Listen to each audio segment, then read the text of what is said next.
அந்த 7 குத்து விளக்குகளின் மத்தியிலே நிலையங்கி தரித்து, அந்த நிலையங்கி எதை குறிக்கிறது அப்படின்னா, பிரதான ஆசாரியர் உடுத்துகிற உடைக்கு பெயர் நிலையங்கி, அரசர்கள் உடுத்துகிற உடைக்கு பெயர் நிலையங்கி, தீர்க்கதரிசி உடுத்துகிற உடைக்கு பெயர் நிலையங்கி. அப்ப இந்த 3 விதமான ஊழியங்களை செய்கிறவர் நம் மத்தியில் அவர் உலாவிக் கொண்டிருக்கிறார். அல்லேலூயா.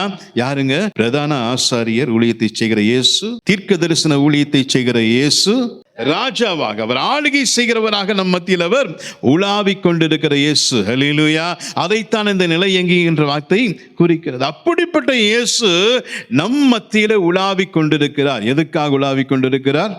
சபை எப்படி இருக்கிறது, திருச்சபை எப்படி இருக்கிறது என்பதை பார்க்கும்படியாய் அவர் உலாவிக் கொண்டிருக்கிறார். சபையை வழிநடத்தக்கூடிய ஒரு தீர்க்கதரிசியாக, நமக்கு வரும் காரியங்களை குறித்து தீர்க்க தரிசனமாய் உரைக்கிற தீர்க்கதரிசியாக, நமக்கு பரிந்து பேசுகிற பிரதான ஆசாரியராக, நம்மை ஆளுகை செய்கிற ராஜாவாக அவர் சபையின் நடுவில் உலாவிக் கொண்டிருக்கிறார். நாம் செபிக்கிற இடத்தில் அவர் இப்படித்தான் உலாவிக் கொண்டிருக்கிறார். நாம் செபிக்கிறவர்களாக இருந்தால் வீட்டில் இப்படித்தான் அவர் உலாவிக் கொண்டிருக்கிறார். நாம் செபிக்கிறவர்களாக இருந்தால் நம்முடைய தொழிற்சலத்தில், நம் வேலை செய்கிற இடத்துல கர்த்தர் இப்படித்தான் நம்மோடு கூட உலாவிக் கொண்டிருக்கிறார். எதற்காக?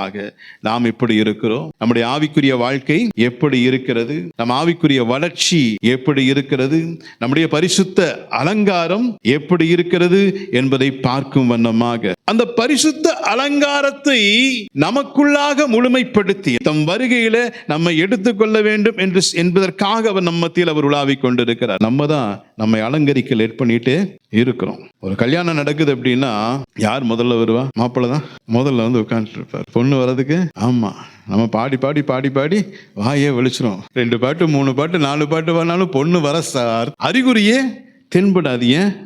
ஃபவுண்டேஷன் போட்டு பிரைமர் அடிச்சு பட்டி பார்த்து அப்படி கொண்டு வந்து நிறுத்தினாத்தான் மாப்பிள்ளைக்கு பொண்ணை பிடிக்கும் இல்லையா?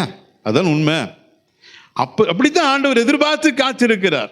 நாம் இன்னும் ஆயத்தமாகல. எல்லாவற்றிலும் ஆயத்தமாக வேண்டும். எல்லாவற்றிலும் ஆயத்தமாகி ஒரு பரிசுத்த மணவாட்டி சபையாக அவருக்கு முன்பாக நிறுத்த வேண்டும். நம்மை ஆயத்தப்படுத்துவதற்காகத்தான் ஆண்டவர் சபைகளின் நடுவில் உலாவிக் கொண்டிருக்கிறார். நம்ம என்ன செய்யறோம்? சபையில் என்ன செய்யறோம்? சபையில வாயில பாட்டு பாடுறோம், உள்ள என்ன நினைக்குது, எல்லாவற்றையும் அவர் பார்த்து கொண்டே இருக்கிறார். அவரோடு கூட இணைந்து இருக்கும் பொழுது நாமும் பிரகாசிக்கிற விளக்காய் நாம மாற முடியாது. சபைகள் தேவனோடு கூட இணைக்கப்பட்டிருக்கும் பொழுது தேவனுக்குள்ள இருக்கிற ஆவியானவர் சபைகள்ல கிரியை செய்வார். சபைகள் பிரகாசி. நம்ம தான் சபை, நம்ம தான் சபை. இப்ப நம்ம பிரகாசிக்கணும் அப்படின்னா யாரோடு கூட இணைக்கப்பட்டிருக்க வேண்டும்? சபை நடுவில் உலாவுகிற தேவனோடு கூட நாம் இணைக்கப்பட்டிருக்கும் பொழுது அவரிடத்திலிருந்து பெற்றுக்கொள்ளுகிற அபிஷேகமானது நம்மை பிரகாசிக்க செய்யும்.